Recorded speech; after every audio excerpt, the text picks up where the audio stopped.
Thomas Matthews, how were you personally challenged socially or emotionally this term? Well, I guess one of the primary challenges of my time here at Ormond actually arose during orientation week when I was awarded the Keg of Arrogance, an award that's bestowed upon a fresher every year of college. And I felt that although I did meet a few people during orientation week, it was fairly implausible that I would actually encounter every member of the college and thus have developed a relationship with them before being awarded this keg in a very public environment. And so I thought that it was something of a hamper to forming new relationships, as it wasn't really the best footing to start off, particularly with the female members of the college. So yes, that was definitely a personal challenge to me this semester. That's very enlightening, Tom. Was there a key challenge by which you learned something new about yourself that you didn't know beforehand? Oh, that's a good question, Alex. I guess one of the key highlights of a week, or lowlights, was the swim in the Yarra. Faced with almost insurmountable peer pressure to go and to swim in the river was something that was a bit hard to combat. But I feel that by not going in the Yarra, I rose above not only the various infestations and aquatic life that resides within, but also just the oppression of peer pressure.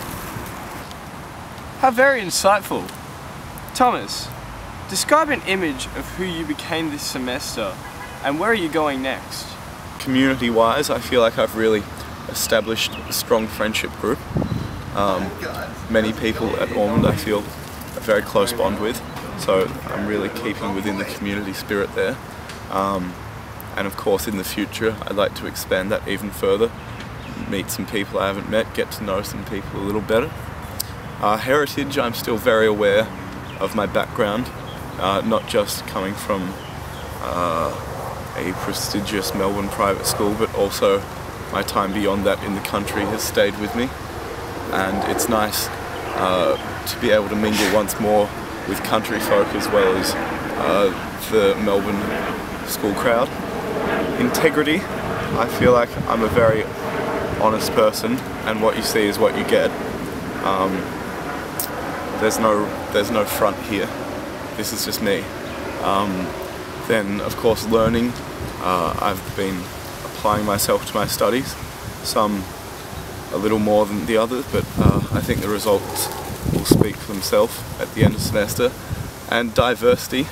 My friends are just now from an incredible diverse background, whether they be from overseas or just different walks of life, different regions of Australia.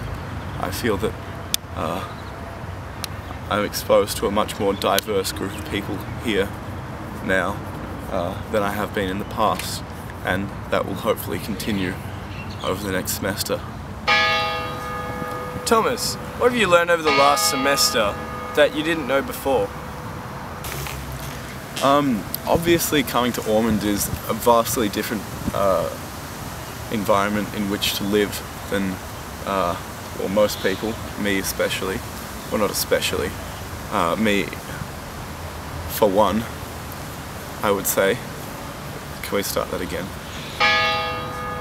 Thomas, what have you learned over the last semester that you didn't know before? Well, I guess coming into Ormond, it's just a massive different environment, massively different environment to anyone in which I've lived before. Just the fact of proximity, and that you're living with 350 other kids, as well as of course tutors and fellows and graduate students and Rufus. And just, it's very important to be aware of who you're living with and their rights, and also your responsibilities and obligations to these people. And just, I guess I've learnt to take a little bit more caution, being careful not to offend people who interpret things differently to you And yeah, I just guess social awareness has definitely increased as a result. Thomas, how would you like to make a disproportionate difference in the world?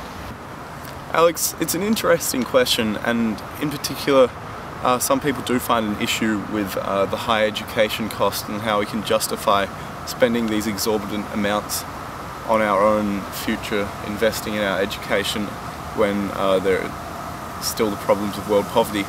But personally, I see that by obtaining a degree and hopefully becoming very successful in my endeavours, I can one day give back to the community a greater amount than would have simply been saved by not coming to college, not studying at university, and instead just donating that lump sum to charity.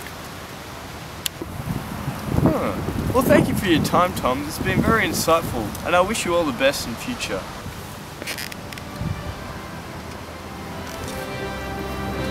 It was a pleasure to be here with you, Alex.